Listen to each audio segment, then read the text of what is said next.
భూ అంటూ భూతం వస్తే, భూ అంటూ భూతం వస్తే,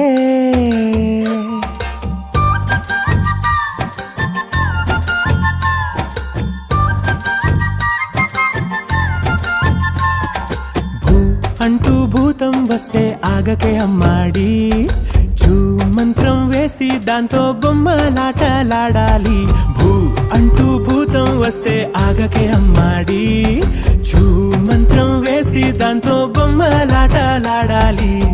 పుట్టగానే నేరుగా నువ్వు పరిగెత్తలే, పట్టుకుంటూ పడుతూ నడకే నేర్చావే, భయపడి అడుగు ఆపకే. భూ అంటూ భూతం వస్తే ఆగకే అమ్మాడి, చూ మంత్రం వేసి దాంతో బొమ్మలాటలాడాలి.